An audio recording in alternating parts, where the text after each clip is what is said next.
Jadi sang desainer ini tuh mendengar ada perselisihan antara Camilla dan juga Princess Anne. Well, hello Historita, welcome back to Cerita.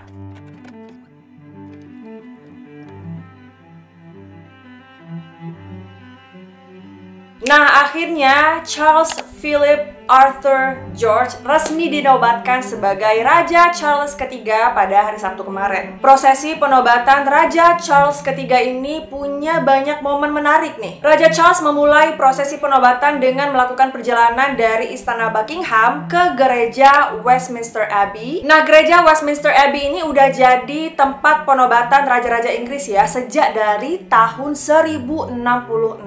Raja Charles yang kini udah berusia 74 tahun itu pergi ke Westminster Abbey dengan menggunakan kereta kuda Jubilee berlian yang dulunya kereta ini tuh dibuat untuk memperingati 60 tahun Ratu Elizabeth II berkuasa. Mewah banget ya teman-teman kereta kudanya. Nah, setelah prosesi penobatan, Raja Charles kembali ke Istana Buckingham dan merayakan di balkon istana. Ketika prosesi penobatan Raja Charles ketiga ini ada banyak banget momen menarik. Mau tahu apa aja? Make sure to keep on watching. Tapi buat yang belum subscribe, aku ingetin dulu ya, jangan lupa di subscribe dan juga aktifkan notifikasinya sebagai bentuk dukungan kalian buat channel aku. Raja Charles III melakukan sejumlah proses seremonial yang sakral ya, termasuk juga proses pengurapan. Pada proses ini Raja Charles diurapi minyak suci yang terbuat dari buah zaitun, dan buah zaitunnya tuh khusus diterbangkan dari bukit Zaitun di Yerusalem ya teman-teman. Dan saat penobatan, Raja Charles duduk di kursi Saint Edward yang secara historis digunakan oleh setiap penobatan raja atau ratu Inggris yang dibuat pada tahun 1300 oleh Raja Edward ke-1 ya kalau nggak salah. Bayangkan ini kursi usianya udah lama banget ya, dari tahun 1300, tapi masih bagus, masih kokoh ya. Nah, momen paling penting adalah ketika mahkota Saint Edward diletakkan di kepala Raja Charles. Momen ini menandai bahwa Raja Charles III telah resmi menjadi Raja Inggris atau penguasa Inggris. Mahkota ini tuh usianya udah 360 tahun lebih dan beratnya yaitu 2,2 kg dan terbuat dari emas murni. 2,2 kg, kasihan juga ya, Raja Charles udah tua banget, udah 74 tahun harus bawa mahkota yang lumayan berat gitu. Nah, kalau kita ngomongin tentang royal family, kita kayaknya nggak afdol ya kalau nggak ngebahas Kate Middleton. Di sini ada momen yang menarik, yaitu Kate Middleton tidak menggunakan tiara, melainkan dia menggunakan semacam headpiece atau aksesoris kepala yang bentuknya tuh kayak floral, cantik banget ya teman-teman, sumpah kayak.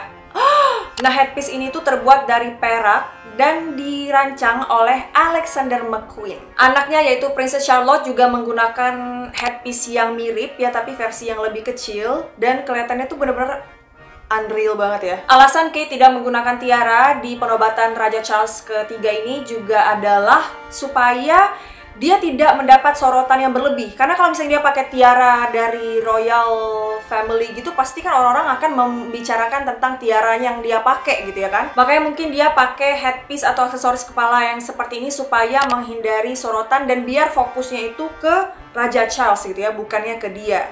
Tapi menurut aku orang-orang akan tetap fokus ke dia sih, karena dia kan cantik banget ya. Mau dia pakai tiara diamond kayak mau dia pakai perak doang, tapi tetap gitu auranya tuh terpancar banget, especially di acara ini ya, kayak bener-bener cantik banget. Nah, di acara penobatan ini juga kita semua bisa melihat dia dan Pangeran William itu baik-baik aja, tampak masih mesra. Jadi rumor-rumor yang beredar yang mengatakan kalau Pangeran William itu mau cerai, terus Pangeran William itu selingkuh, itu tidaklah benar adanya. Nah, si lucu Pangeran George yang merupakan pewaris tahta kedua ya setelah ayahnya Pangeran William, dia ditugaskan sebagai Pages of Honor. Pangeran George yang berusia 9 tahun ini bersama dengan sepupu-sepupunya ditugaskan menjadi Pages of Honor yang tugasnya itu adalah mengangkat jubah raja. Kayaknya Pangeran Harry juga menjadi sosok yang sangat ditunggu-tunggu ya kehadirannya di proses penobatan Raja Charles III. Karena orang-orang tuh pasti mikir kira-kira Pangeran Harry datang nggak ya? Dan ternyata Pangeran Harry datang ke penobatan ayahnya Walaupun dia datang sendirian ya, tanpa istrinya yaitu Meghan Markle. Bisa dilihat bahwa Pangeran Harry ini duduk terpisah dengan keluarga inti kerajaan lainnya. Dia tuh duduknya di baris ketiga. Hal ini tentunya dikarenakan bahwa Harry bukan lagi anggota resmi kerajaan, dan dia juga nggak terlalu lama ya ada di acara penobatan ayahnya. Kayak cuma sekitar 1 jam doang, karena setelah 1 jam dia balik lagi ke Amerika untuk merayakan ulang tahun anaknya yaitu Pangeran Archie yang berusia 4 tahun, tepat di hari penobatan Raja Charles itu ulang tahunnya. Dan pastinya karena dia buru-buru pulang ke Amerika, dia pun tidak menghadiri prosesi perayaan di balkon bersama anggota keluarga kerajaan lainnya. Kayak ada bagusnya nggak sih kalau Meghan Markle tuh nggak datang, karena kan banyak anggota kerajaan yang nggak suka ya sama dia, takutnya nanti bukannya acaranya jadi khidmat, malah orang fokus ngegosipin dia gitu ya. Especially setelah banyak banget kontroversi yang dia buat tentang keluarga kerajaan. Kayak aduh, bayangin deh, lu udah ngegosipin keluarga kerajaan, lu udah bongkar rahasia keluarga kerajaan, lu udah ceritain aib-aib keluarga kerajaan, tapi lu masih berani show up di acara penobatan raja. Itu kayak nyali lu gede sih, tapi untungnya dia nggak datang ya. Nah, selain Pangeran Harry, Pangeran Andrew yang adalah adik dari Raja Charles juga tidak diberikan peran khusus di acara penobatan. Hal ini dilakukan karena status Pangeran Andrew ini sebagai anggota kerajaan aktif telah dibekukan ya teman-teman, setelah adanya tudingan pelicihin seksual yang sudah diselesaikan di luar persidangan. Aku udah pernah bahas nih kasusnya Pangeran Andrew. Buat kalian yang belum nonton, silahkan cek aja di channel YouTube aku atau di playlist cerita. Dulunya adalah simpanan, sekarang menjadi seorang ratu. Yap, Camilla telah berhasil ya. Dia dinobatkan sebagai Queen Consort setelah penobatan Raja Charles. Ratu Camilla mengenakan mahkota Queen Mary yang pernah Queen Mary pakai saat penobatan Raja George kelima tahun 1911. Dulunya mahkota Queen Mary ini dihiasi oleh berlian Kohinoor, namun sekarang telah dihilangkan ya dari mahkota Camilla. Camilla juga mengenakan kalung yang sama yang pernah dipakai oleh Ratu Elizabeth II saat penobatannya tahun 1953. Tapi ada rumor yang berhembus nih guys ya. Dan rumornya ini datang dari desainernya mendiang Princess Diana. Jadi sang desainer ini tuh mendengar ada perselisihan antara Camilla dan juga Princess Anne. Princess Anne ini kakaknya Raja Charles ya. The Princess Royal, I don't know if you heard this one. The Princess Royal said, "You're not queen, you're the queen's consort." Did you hear that one? That's spinning around. Wow. Oh yes. Pokoknya desainer ini tuh dengar mereka itu sedang berselisih, dan Princess Anne itu bilang ke Camilla, "You are a queen consort, not queen." Yang artinya adalah kamu itu permaisuri, bukan ratu. Nah, ini harus dibedain ya. Queen consort atau queen itu artinya beda. Kalau queen consort itu adalah pendukung penguasa. Kalau queen artinya kan ratu atau penguasa. Nah, udah jelas ya teman-teman. Gak ngerti kenapa Princess Anne ngomong kayak gitu ke Camilla, tapi ini tuh jadi berita yang sangat hangat ya, yang terus dibicarakan sama reporter ketika penobatan Raja Charles ketiga ini. Dan Princess Anne ini juga kan sering banget dikabarkan dia tuh kurang suka ya sama Camilla, especially Camilla itu dulu pernah ngerebut kekasihnya Princess Anne juga dulunya. Makanya mereka tuh sering diberitain ada perang dingin lah antara keduanya.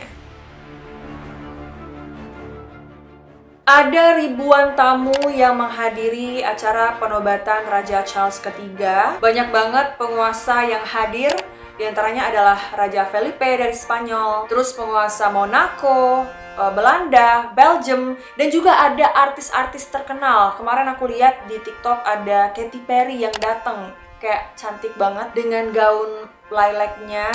Pokoknya kelihatan anggun banget, dia kelihatan princess juga ya di sini.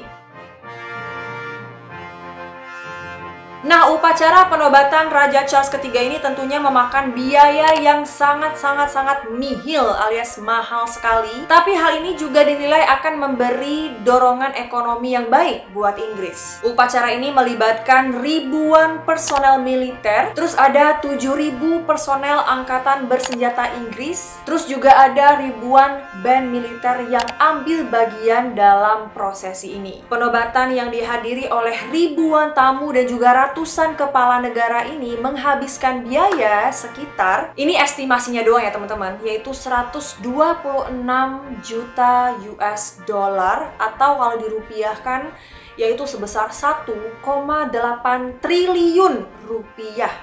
Tapi pariwisata di Inggris juga jadi meningkat nih teman-teman, karena kan ada banyak orang yang datang ke London ya untuk melihat upacara Pangeran Charles. Jadinya bar, restoran, hotel itu jadi banyak tamunya. Bahkan ya dilaporkan pendapatan hotel di Inggris itu naik 54% loh. Belum lagi penerbangan ke Inggris juga melonjak sebanyak 149% hanya dalam waktu 24 jam sejak tanggal penobatan Raja Charles diumumkan. Jadinya ya peristiwa bersejarah ini walaupun memakan biaya yang sangat besar, tapi juga bisa menaikkan ekonomi Inggris yang sekarang tuh sebenarnya lagi dalam kesulitan. Nah, itu dia beberapa momen-momen menarik dalam upacara prosesi penobatan Raja Charles III. Dari kalian sendiri ada tambahan gak nih? Silahkan di-share aja di kolom komentar. I think that's all for today's video. Thank you so much for watching. Kalau misalnya ada informasi dari aku yang salah, kurang tepat, kurang lengkap, boleh banget dikoreksi. Atau kalian mau nambahin juga boleh banget ya. Kalau kalian suka video ini, make sure untuk di-like, comment, share, dan subscribe. Jangan lupa juga untuk follow aku di Instagram @rita.nurmaliza. Semoga video ini bermanfaat. I love you all and I'll see you in my next video. Bye guys!